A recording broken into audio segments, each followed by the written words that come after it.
Hello नमस्कार दोस्तों, स्वागत है आप सभी का हमारे यूट्यूब चैनल पर और इस नई वीडियो के अंदर। तो दोस्तों, आज की इस वीडियो के अंदर हम लोग आपके जो टॉपिक है प्लांट टिश्यू, पादप उत्तक, इसको कवर अप करने की कोशिश करेंगे। तो आज की इस वीडियो के अंदर हम पादप उत्तक के प्रकार और उनका वर्गीकरण पढ़ेंगे और पादप उत्तक क्या होते हैं, ये कैसे वर्क करते हैं, इन सब के बारे में हम बात करेंगे। तो अगर उससे पहले अगर आप चैनल पर पहली बार आए तो चैनल को सब्सक्राइब करिएगा, वीडियो पसंद आती है तो वीडियो को लाइक करिएगा। तो चलिए बिना किसी देरी के इस वीडियो को शुरू करते हैं। तो जो पादप उत्तक वाला टॉपिक है ये आपकी छोटी क्लासेस से ही आना स्टार्ट हो जाता है। 11th में आप पढ़ते हो इसे 6th चैप्टर में। 11th में पढ़ते हो 6th चैप्टर में, 6th चैप्टर जिसका नाम है anatomy of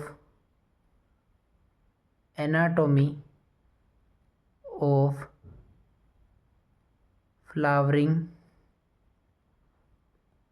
plants. Anatomy of flowering plants. तो इस चैप्टर में बेसिकली आप उत्तकों की ही बात करते हो, टिश्यूज़ की ही बात करते हो, ठीक है। तो ये एक तरीके से इसका बेसिक हो सकता है आपके लिए। पादप उत्तक टॉपिक भी बहुत इम्पोर्टेंट है, आपको आगे भी काम आएगा। जैसे अगर आप बीएससी कर रहे हो, कोई नीट की प्रिपरेशन कर रहा है या कोई एमएससी कर रहा है, उसके लिए भी ये चैप्टर काफ़ी, या टॉपिक काफ़ी यूज़फुल होता है वैसे, तो इसको पढ़ना ज़रूरी है।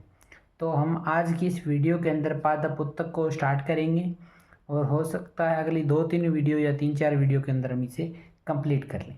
तो आज की इस वीडियो को कृपया से लाइक करिएगा ताकि हमें आने वाली वीडियो के लिए मोटिवेशन मिलता रहे, तक और ऐसी ही वीडियो हम आपके लिए लाते रहें। तो जल्दी से शुरुआत करेंगे।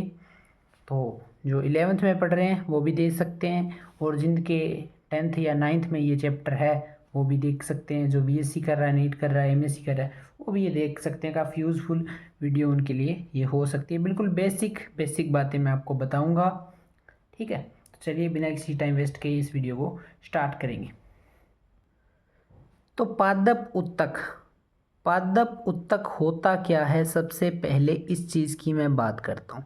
पादप को आप एक बार साइड में हटाएंगे। सबसे पहले हम बात करें उत्तक क्या होता है। उत्तक, या इंग्लिश में इसे बोलते हो टिश्यू। टिश्यू क्या है, तो मैं बोलूँगा कोशिकाओं का ऐसा समूह, कोशिकाओं का ऐसा समूह या ग्रुप, ऐसा समूह जिनका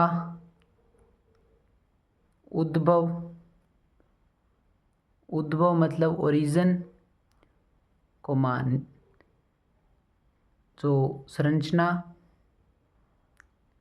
और कार्य समान हो।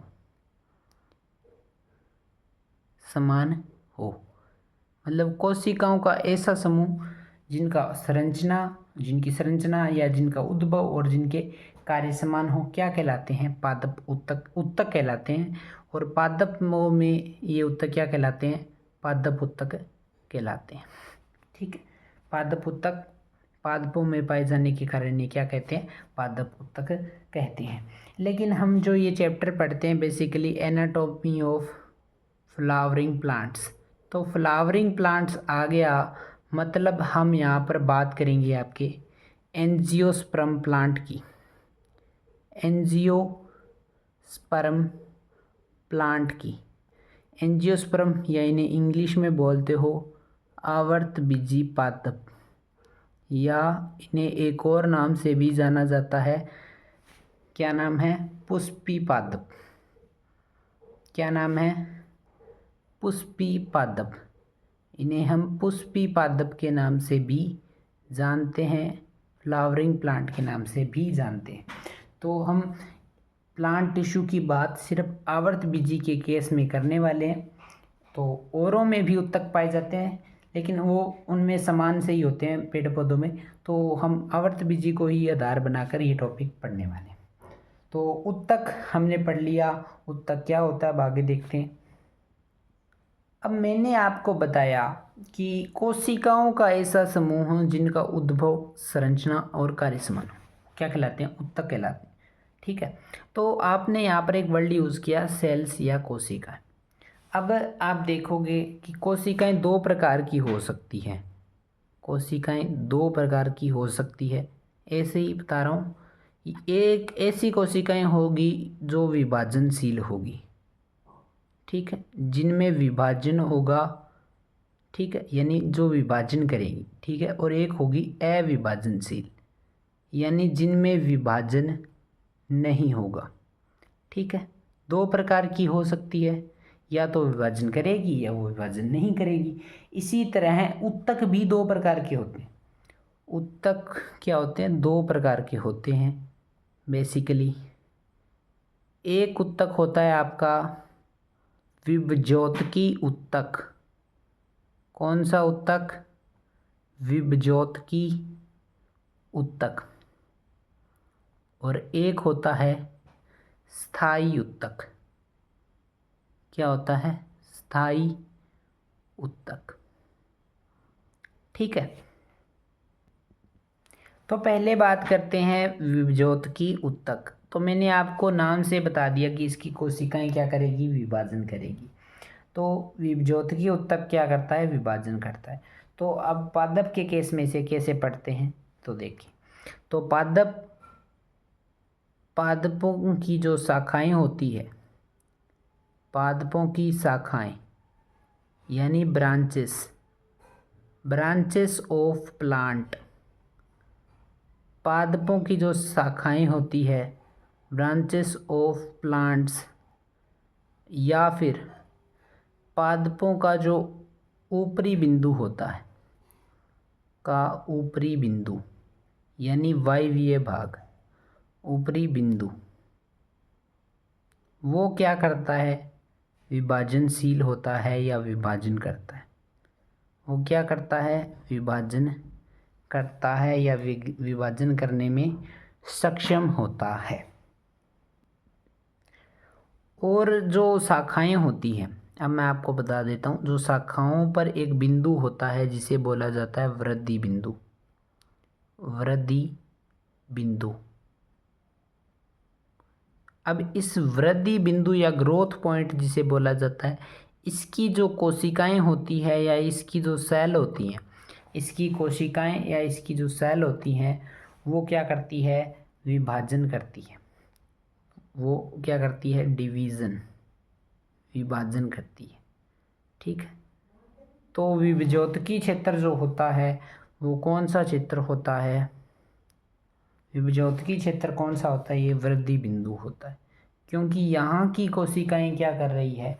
विभाजन कर रही है, इसीलिए इसे क्या कहा जाता है?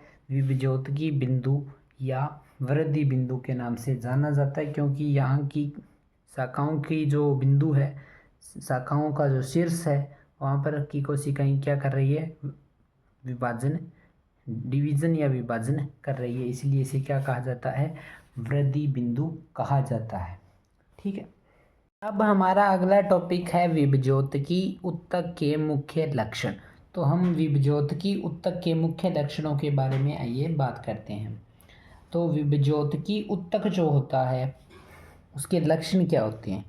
इस उत्तक की जो कोशिकाएं होती हैं, इस उत्तक की कोशिकाएं, इस उत्तक की कोशिकाएं या सेल्स पुनरावर्ती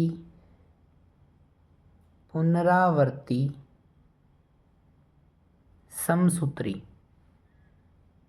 पुनरावर्ती समसूत्री विभाजन करने की क्षमता रखती है। जो ये टिश्यू होता है ना आपका विभज्योतकी, जो ऊतक होता है उसकी कोशिकाएं विभाजन करती है, ये बात मैंने आपको बताई इससे पहले। तो ये जो होता है ये पुनरावर्ती मतलब लगातार, कंटिन्यूस कौन सा विभाजन करता है? समसूत्री विभाजन। इसकी जो सेल होती है वो कंटिन्यूस समसूत्री विभाजन करती है, करने की क्षमता रखती है। ये हो गया इसका पहला लक्षण। इन जो कोशिकाओं की आकृति जो होती है, इन कोशिकाओं की आकृति या शेप विभज्योतकी ऊतक की जो कोशिकाओं की आकृति होती है वो होती है आयताकार या षटभुजी।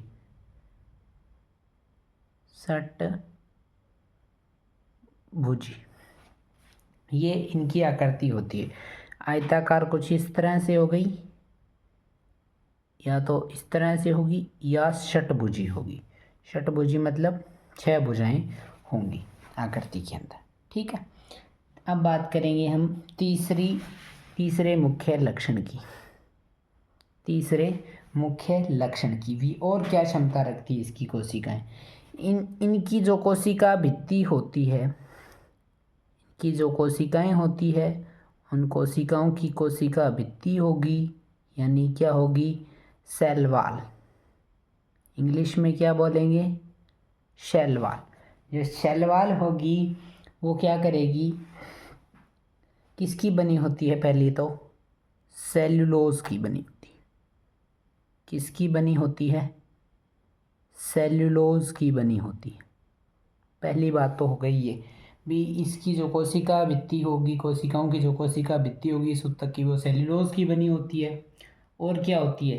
द्वितीय कोशिका भित्ति जो होती है, कोशिका भित्ति 3 तरह की होती है, द्वितीयक, प्राथमिक, द्वितीयक, तृतीयक, इस तरह से। तो जो द्वितीयक कोशिका भित्ति होगी, द्वितीयक कोशिका भित्ति, तो जो द्वितीयक कोशिका भित्ति जो होगी उसका यहाँ पर क्या होता है? पूर्णतः अभाव होता है। उस द्वितीय कोशिका भित्ति का क्या होता है? अभाव होता है। यहाँ पर वो कोशिका भित्ति नहीं पाई जाती। कहाँ पर? जो अविभज्योतकी ऊतक होता है इसमें। ठीक है, और विशेषताओं की बात करें, ठीक है, तो प्रत्येक जो कोशिका होगी विभज्योतकी ऊतक की, प्रत्येक कोशिका जो होगी,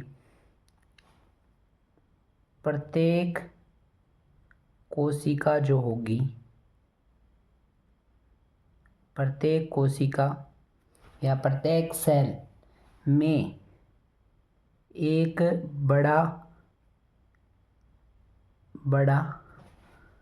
एवं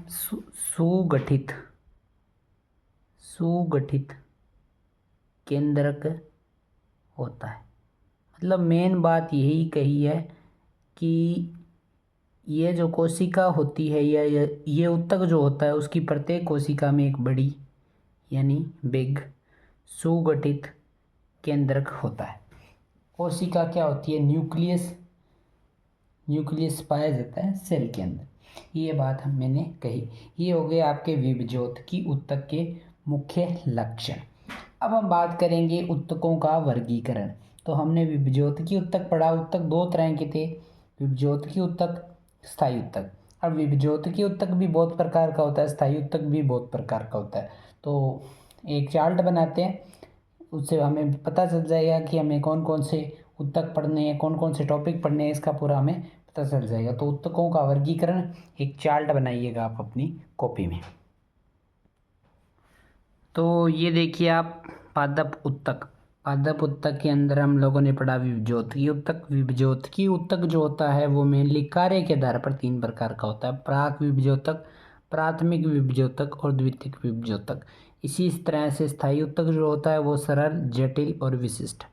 तो हमें इन तीनों के बारे में और इन तीनों के बारे में पढ़ना। हालांकि और भी होते हैं, उनके बारे में भी हम पढ़ेंगे, लेकिन पहले हम ये 6 प्रकार हम लोग पढ़ेंगे। इन सब के बारे में हम पढ़ेंगे अगली वीडियो के अंदर। उम्मीद करता हूँ आपको ये वीडियो पसंद आई होगी। अगर आपको ये वीडियो पसंद आई है तो वीडियो को लाइक करिए, चैनल पर पहली बार आए हैं चैनल को सब्सक्राइब करिए। तो धन्यवाद, थैंक्स फॉर वॉचिंग।